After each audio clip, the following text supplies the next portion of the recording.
History was made at Lingfield with racing on Good Friday for the first time. The inaugural running of the all-weather championships with £1 million in prize money only added to this sense of occasion.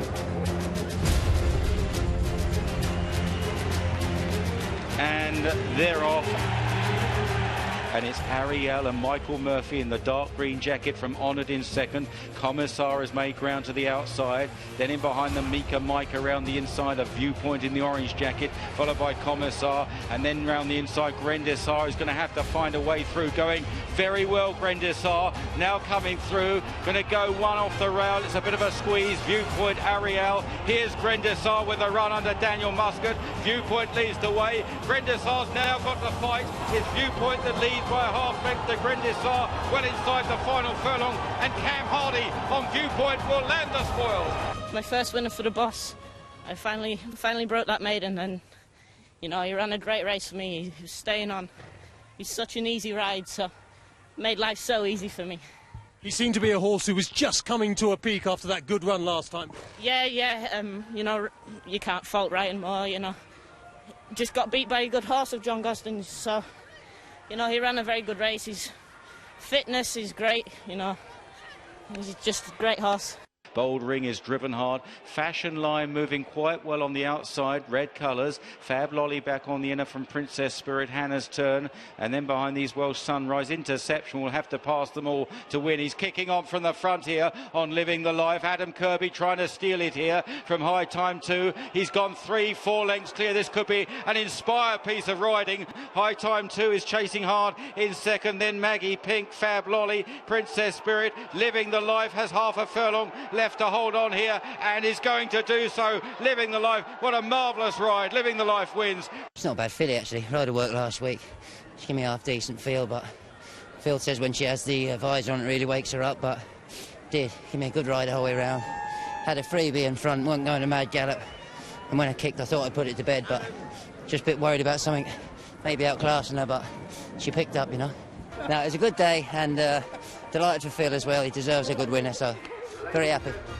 Ertigel in the blue and white, Sir Robert Chevelle in the dark green, complicit on the outside. They're chased by Alutique, then Paul House, Golden Amber further back, Major Crispies, Harwitz Valenti and Stevenson Star. Adam Kirby kicking on again on Captain Secret here, not quite as decisively though. American Hope is coming home well, passing Star towards the inside under Robert Winston, and here's Ertigel now appearing, the favourite Ertigel, and passing Star battling on. American Hope and Paul House. It's Ertigel that leads entering the final half furlong. Passing Star, maybe a bit short of room on the rail, trying to fight back. Ertigel is just going to do enough and wins.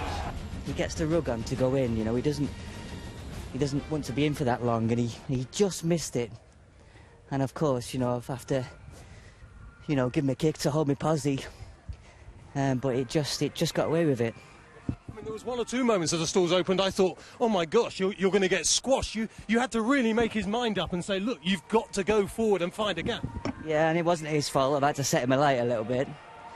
So, you know, but then he was just on his head a little bit. I thought he went pretty quick, and but he didn't have come good, you know. You had to come for this race. You know, it's the obvious race to go for. It's lots of money, and you know, it was the right race to run in. But I think he'll be you'll see a better horse on grass, and they can only win. You know, he's won 2 races, and you know, all they can do is win. He's just not extravagant. You know, that's no bad thing. The sun shone on thousands of racegoers who took this fantastic opportunity to enjoy their day at the races. A wonderful feel-good factor was enjoyed by all. Mr. Burbage is looking for a bit of racing room. Duchess of Gaisley, then Swing Alone trying to make ground with King's Request. They head to the turn. Arch Villain now takes over, but Litigant is looking a big danger in second place. Arch Villain from Litigant as they run into the turn, and these two have kicked away. They've kicked away from Blue Wave and Mr. Burbage, and then behind these running on Duchess of Gaisley and Villa Royale. Arch Villain from Litigant. Litigant must apply himself here. He's hanging a bit. Arch Villain from Litigant. They're clear of Villa Royale. Communicator is finishing well with Castillo del Diablo. Litigant is now beginning to get to Arch Villain, and he's going to nail Arch Villain. Litigant wins. I was always confident that he'd pick up, and had a lovely smooth run round. and it just all went to plan really. So it was it's a very good performance. I mean, he's just a good improving, I was going to say young stare, but good improving likely race stare. Yeah, and he's a for a stare he possesses a turn of foot to get you out of trouble, which is what you need. For a lot of our punters, George, it's apt that you win a race on today like that, because all through the winter you're one of the jockeys people follow. Yeah, it's important to win on the when there's good races stage and good prize money, but it's also important for the yard. Seamus has done very well with him, and it's a big prize for an up and coming yard. We've been really looking forward to seeing him run, and he's been improving at home. We brought him along really quietly, so to see him knuckle down like that as well, and really, he really had to stay well today. So he definitely gets the 2 miles really well. So, and he's got a bit of a turn of foot when he hits his top gear. So we're really happy. We're really happy for the horse, really. As they race down the side of the course, 24.15 for the first quarter. Pretty quick as they head down the side. And up ahead, TrinityElite.com from Stepper Point and Addictive Dream, almost a line of 3. Even Stevens, Ballista, Alonestar travels well. The light green cap on the outside then from Lancelot Dulac. The others have got to close. Rivellino, Hawkeye, the new has a pop. Valve Check, only second last, turning in, and Taruk. TrinityElite.com leads the way from Ballista. Stepper Point coming home well. Then Lancelot Dulac, Alonestar, Rivellino is dashing at them. TrinityElite.com is the one to catch from Alonestar and Rivellino as they race up towards the line. Alonestar closing all the time. Alonestar getting up. He's done it well in the end. He did it a shade cosy, but it just suited him. They went very quick. Was that about as fast as you've been rounding? I mean, they went 46 and 2, which they could have gone faster than that, I guess. I suppose so, but it felt like we were going pretty quick, But no, delighted for Richard and the owners. Good bunch now. Paul, is that timing, or is it just you push and shove and hope you get there before the line comes? Yeah, with it. Sometimes you just got to sit and suffer. The only can go as quick as they can, and I just had to sit and suffer there, and hopefully I could just peg him back. So yeah, proud of him. In 2 races here at Lingfield, you picked up nearly £150,000. That'll feel good when the Weatherby's cheque comes through. Yeah, hope the wife's not watching today. I didn't see that in him, and he needed one to come out to get in, but look, we've got a new vet in the yard, and he gave me a bit of help the other day there, and he worked brilliant last week, and I told Paul he's got a big chance, but as the owner says, he says, well, I've taken 20, he's returned 25, so he had a few quid each way, so it was grand, Horse is running well. And speaking to Paul Hannigan then, I mean, he's obviously had a winner for Handon today, but a winner for you, very special for him. And I always remember when McCoy left Pipes and he was almost in tears, and he knew he had to go, but he didn't want to. And with Hannigan, I feel that's the same. You two are a very special partnership. Yeah, we're very lucky. We've been together 17 years, and I stay in his house. I've got Hotel Hannigan digs in Newmarket every time I'm down there. But look, we'll always be a part of each other, But sort of grown together. But he's gone to better fields, and I'm sticking where I am, And Auburn Star for the rest of the season, what kind of races will you be aiming him at? Hey, look, I mean, that's a huge day from handicap. Will probably kill him and probably finish him for the year. But look, quite rightly, you've just won 72 grand. It's a good complaint, but look, he'll go in all the big sprint handicaps now. Do I think he's a group horse? Probably not. But everything today worked well for him, And turf, you think he'd be just as good? Yeah, look, his form has improved. As I say, we've got a new vet, one of John McVeigh's there. He gave me a bit of help the other day. Well, look, he's found £10 for him, so we'll put this one down to the vet. And Serious Prospect to the outside, Captain Cat and Grey Mirage in behind a wall of horses at the moment. Moonday Sun up the inside, Noble Citizen at the tail. Anaconda is almost joined by Frontier Fighter and by Chucky Royale on the outside as they run into the final turn. George Garou is fourth, then Highland Knight. Behind them, Serious Prospect, Alfred Hutchinson. Grey Mirage begins to stay on down the home straight. Anaconda on the far side from Chucky Royale. Alfred Hutchinson, the black and yellow jacket, coming home well. Grey Mirage is trying to find a way through under Ryan Moore, Highland Knight, and here's Captain Cat now pouncing on the outside, and Captain Cat and James Doyle coming from way back to win the mile in tremendous style.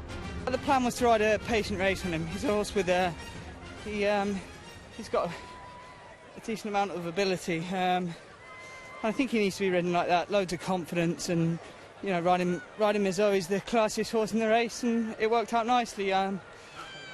They went a nice gallop. Did I hear it was a course record there? So can't be bad. He's a horse with plenty of character. Yeah, he is indeed. You just watch him there. He keeps an eye on you. But no, plenty of character, but you know, he's always worked really nicely. So you know, he's turned into a nice horse now. Yeah, it was fantastic. Plan came together for a change. Because this horse was meant to go to Doncaster, wasn't he? Yeah, soft ground, no good. And he was always wanting a really fast run race. And we thought we'd get it today, which is why we dropped him back from the 1.25 miles to the mile. And he's always been a nice horse. He's just lightly raced. Long way to go yet, maybe.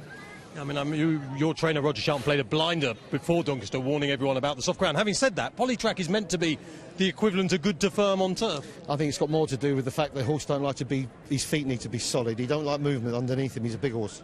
He's very uncomfortable if the ground moves.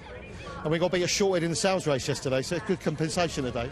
Swinging the top turn, 53.06 for the first 4 furlongs, and Party Royal coming back to them a little bit now as they head for the final half mile. Dick Doughty Wiley in second place as they swing this top turn. Back on the outside is Bank Nguyen Naheran, then Grandeur. Ryan Moore's got the favourite in a really good position in 4th place there, ready to go. Tin Shoes on the inside, Solar Deity. In behind them then is Virea, and then on the outside Marshgate Lane trying to run on. Robin Hood's Bay locked away behind a wall of horses. Then Your Amazing Rebellious Guest. Dick Doughty Wiley is kicked in the belly by Buick and kicks into the lead. Bank Nguyen Naheran, but Grandeur may have the move covered. Then Party Royal as they swing up the home straight. Dick Doughty Wiley is chased by Grandeur. Solar Deity is running on well. Robin Hood's Bay making late headway. Grandeur is cutting back Dick Doughty Wiley. Solar Deity. Here's Robin Hood's Bay flashing at them, but Grandeur on the near side of Dick Doughty Wiley, and Grandeur wins the Coral Easter Classic. It was always going to be very tactical today. I can only see Marshgate Lane really going a good one. I thought Woody would get it very easy where he was, and he couldn't have done any more. And he quickened very well. And then I just had to sort of stop and start again, which wasn't ideal on him, you know. But he done enough, and fair play to Jeremy. You know, he mapped him out for this, so it's a good effort by them. Delighted he's won. You know, Winter Derby Day was a real disappointment. You know, and as I said before the race, to me this was redemption day. He's come back and redeemed himself. You know, I thought he'd win a little bit more comfortably than that, but at least he won.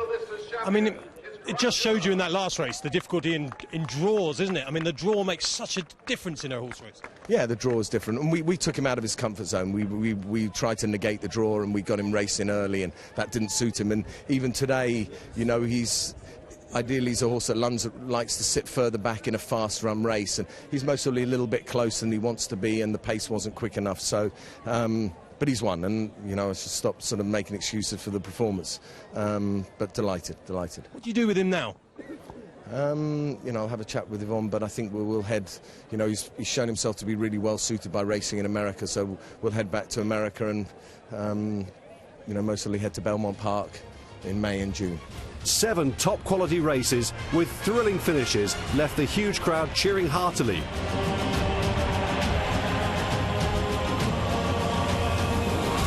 This really was an Easter extravaganza that Lingfield served up.